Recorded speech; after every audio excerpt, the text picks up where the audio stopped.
Jina langu ni Amina Ali Mtingeti, ni mratibu wa programs kutoka shirika la My Legacy, na leo hapa tuko kwenye mafunzo shirikishi na wasichana na wanawake 15 kutoka kata 4 ambazo ni Kunduchi, Kawe, Kipunguni na Majohe, ambao kwa pamoja tumekuja kufanya haya mafunzo ambayo ni moja kati ya shughuli zetu katika mradi wetu wa mialo ya kijani ambao unatekelezwa na sisi My Legacy pamoja na Hadithi House, lakini unafanyika kwa ufadhili wa SIDEA kupitia programu yao ya vijana at work ambayo inafadhiliwa na Umoja wa Ulaya. Mafunzo haya ni ya siku 2, na kusema kwa nini tuko hapa, kwa pamoja tunaandaa, tuko kwenye mchakato wa kuandaa makala, na makala hiyo ni makala shirikishi. Kwa hiyo inahusisha sauti za wanawake na wasichana ambao wanafanya shughuli au harakati za mabadiliko ya tabia nchi, whether ni kwenye kuangalia kwenye masuala ya ujasiriamali au kwenye harakati za kwenye jamii zinazohusisha masuala ya mabadiliko ya tabia nchi.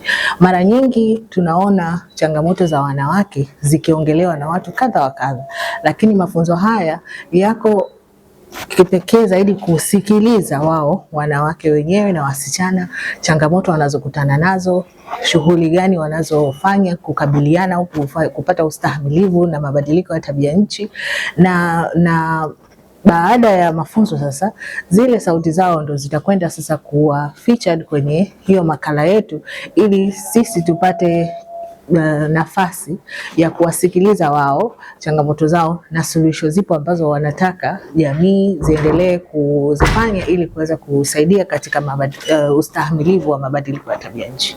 Tunashukuru sana kwa sababu bila ufadhili wa SIDEA na kupitia programu yao ya vijana at work ambayo wanaifanya pamoja na Goethe Institute na inayofadhiliwa na Umoja wa Ulaya, tusingeweza kufikia wanawake hawa ambao tuko nao hapa kwa siku hizi 2.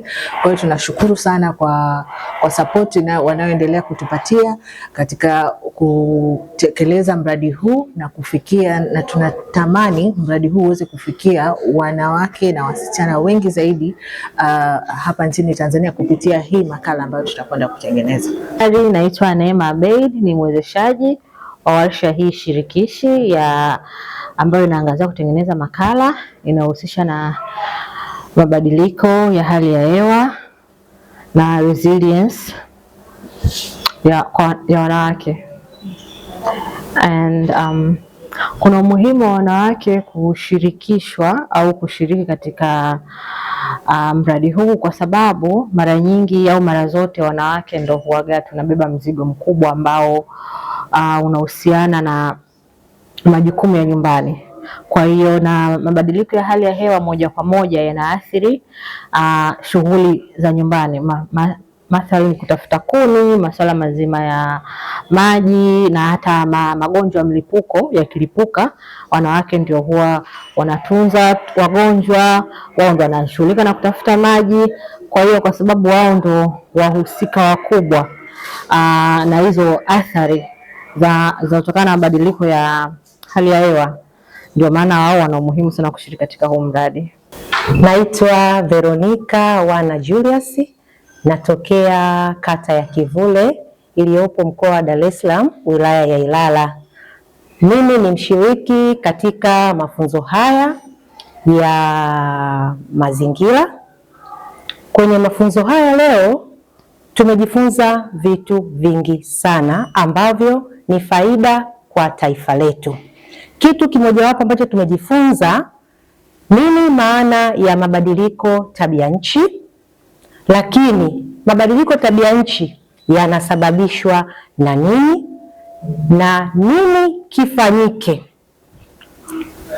Vile vile kwenye mafunzo haya sisi kama washiriki tumekuja na vitu tofauti tofauti ambavyo tunavifanya huko tulipotoka. Kwa mfano mimi ni mkulima, lakini pia nina kibarua. Kwenye kulima nilipitia changamoto mbalimbali kutokana na mabadiliko tabia nchi, ambazo kuna kipindi mvua zinakuwa kali na kuna kipindi jua linakuwa kali. Kwa mfano, kwa eneo kama la Kivule, mvua zikiwa kali, sehemu ambayo tulikuwa tunalima hauwezi kulima tena, sababu lile eneo linakuwa linatuama maji. Na ikifika kiangazi, kwa sababu ni mchanga, maji yanakauka yote. Kwa hiyo unashindwa kulima na unakosa kipato, unategemea kipato kimoja ambacho kinatoka kwenye kibarua ambacho unafanya. Lakini kwa kupitia semina mbalimbali tukajifunza namna gani ya kujikwamua. Kwa hiyo kwa sasa hivi kwa kule Kivule tunaendesha hizi klabu za jinsia, ambazo hizi klabu za jinsia zina kazi mbalimbali za mikono wanazifanya. Mojawapo ni kazi za mazingira na kuleta taka sifuri. Kwa hicho tumekileta hapa, namna gani ya taka sifuri zinapatikana. Tumeona watu wengi majumbani wanazalisha taka, lakini hawajui kama takataka ni mali. Ili kuwa mwanafamilia bora wa Global TV, usisahau kusubscribe, like, kushare na kucomment. Baada ya kusubscribe, bonyeza alama ya kengele ili kupata taarifa kwa kila video inayopanda Global TV Online.